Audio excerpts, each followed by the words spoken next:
दोस्तों आज का वीडियो हमारा इन्वर्टर के वायरिंग के बारे में।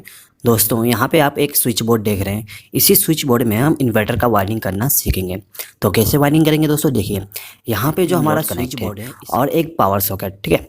तो यहाँ पे फैन और इस बल्ब को हम इन्वर्टर के साथ कनेक्ट करेंगे और ये जो बल्ब है और ये पावर सॉकेट इसको हम नॉर्मल पावर सप्लाई के साथ कनेक्ट करके रखेंगे, ठीक है। तो दोस्तों यदि आपको स्विच बोर्ड का वायरिंग करना नहीं आता और आप सीखना चाहते हैं कि किस प्रकार से हम स्विच बोर्ड का वायरिंग करते हैं, तो दोस्तों उसके लिए मैंने वीडियो बनाया हूँ। उस वीडियो में मैंने एक्सप्लेन किया हूँ कि ये जो स्विच बोर्ड है उसको किस प्रकार से वायरिंग किया गया है, ठीक है। तो आप उस वीडियो को देख सकते हैं। उस वीडियो का लिंक मैं डिस्क्रिप्शन में दे दूँगा, ठीक है दोस्तों। अब देखिए ये जो स्विच बोर्ड है इसका पावर सप्लाई इस एमसीबी के द्वारा जा रही है, ठीक है दोस्तों। अब जो हमारा स्विच बोर्ड है इसी में हमें इन्वर्टर का वायरिंग भी करना है, ठीक है। तो दोस्तों यहाँ पे हमें इन्वर्टर की वायरिंग करना है, तो हमें यहाँ पर बैटरी की, ठीक है दोस्तों। अब जो हमारा इन्वर्टर है इसको इनपुट पावर सप्लाई देना है। तो इनपुट पावर सप्लाई देने के लिए हम यहाँ पर एक पावर सॉकेट का इस्तेमाल करेंगे, ठीक है दोस्तों। तो सबसे पहले हमारा जो पावर सॉकेट है उसका वायरिंग कर देते हैं, ठीक है। तो यहाँ पे पावर सॉकेट का वायरिंग बहुत ही आसान है, बस आप अच्छे से देखिएगा, ठीक है। तो जो हमारा पावर सॉकेट है इसमें एक स्विच है और यहाँ पे 5 पिन का एक टॉप है, ठीक है दोस्तों। तो हम क्या करेंगे कि ये जो स्विच है इसको फेस सप्लाई देना है, ठीक है। तो यहाँ से एक वायर को कनेक्ट करके इस स्विच के ऊपर वाले टर्मिनल के साथ का टॉप है। अब उसके दाहिने साइड में ये वाली जो पिन है, ठीक है, ये वाली इस पिन को हमें फेस सप्लाई देना होता है, ठीक है। तो हम क्या करेंगे कि यहाँ से एक वायर को कनेक्ट करके इस पिन के साथ कनेक्ट कर देंगे, ठीक है दोस्तों। अब जो लेफ्ट साइड का जो पिन है उसमें हमें न्यूट्रल सप्लाई देना पड़ता है। तो हम क्या करेंगे कि यहाँ से एक वायर को कनेक्ट करके इस पिन के साथ कनेक्ट कर देंगे, ठीक है। और यहाँ पर हम अर्थिंग दे देंगे, ठीक है। ये जो मोटा वाला पिन होता है उसमें हमें अर्थ को कनेक्ट करना पड़ता है, ठीक है दोस्तों।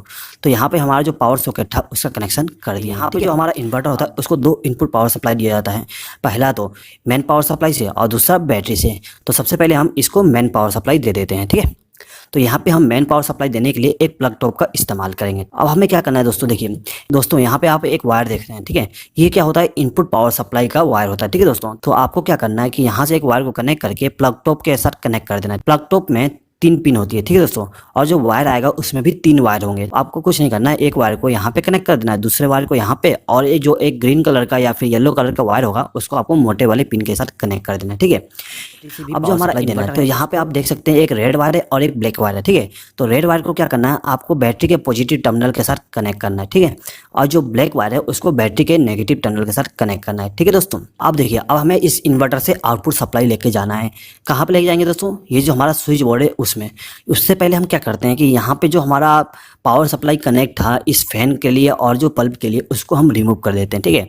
तो ये जो हमारा फैन था इसको पावर सप्लाई देने के लिए यहाँ पर एक वायर कनेक्ट है, ठीक है, ये वाली वायर। तो हमें इस वायर को रिमूव करना पड़ेगा, तो हम इसको निकाल लेते हैं, ठीक है। उसके बाद ये वाला बल्ब को भी हमें इन्वर्टर के द्वारा पावर सप्लाई देना है। तो इसका इनपुट पावर सप्लाई ये वाली वायर हो गई, ठीक है।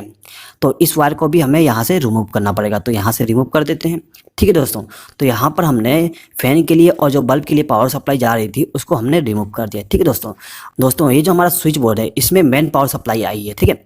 और इस मेन पावर सप्लाई के द्वारा केवल ये इंडिकेशन लैंप और ये लैंप और ये सॉकेट काम करेगा, ठीक है। बाकी ये जो लैंप है और ये जो फैन है वो काम नहीं करेगा।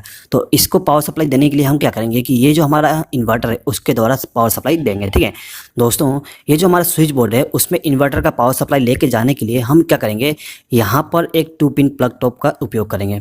तो दोस्तों ये जो हमारा प्लग टॉप है उसका दाहिने वाले पिन के साथ एक वायर को कनेक्ट करके हम क्या करेंगे कि हमारा जो स्विच है ये वाली उसमें कनेक्ट कर देंगे, ठीक है। तो क्या हो गया, इससे हमारा जो फैन था उसको इनपुट पावर सप्लाई मिल गया। अब यदि हम इस स्विच को प्रेस करेंगे तो क्या होगा, पावर सप्लाई यहाँ से फ्लो होते हुए रेगुलेटर के द्वारा फैन में चली जाएगी और जो हमारा फैन है वो ऑन हो जाएगी, ठीक है दोस्तों एक बात हमेशा याद रखना, हम इन्वर्टर से केवल फेस सप्लाई का इस्तेमाल करते हैं, न्यूट्रल सप्लाई का इस्तेमाल नहीं करते हैं।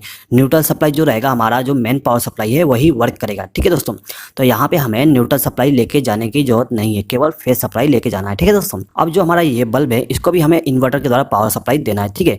तो इसके लिए भी हम क्या करेंगे कि यहाँ से एक वायर को कनेक्ट करके इस टर्मिनल के साथ कनेक्ट कर देंगे, यानी कि स्विच के इनपुट टर्मिनल पे कनेक्ट कर देंगे, ठीक है। अब क्या होगा, यदि हम इस स्विच को और इस स्विच को ऑन करते हैं तो क्या होगा, ये जो फैन है और ये जो लैंप है वो इन्वर्टर के द्वारा ऑन हो जाएगी, ठीक है। और बाकी जो स्विच है वो सब मेन पावर सप्लाई के द्वारा काम करेंगे, ठीक है दोस्तों।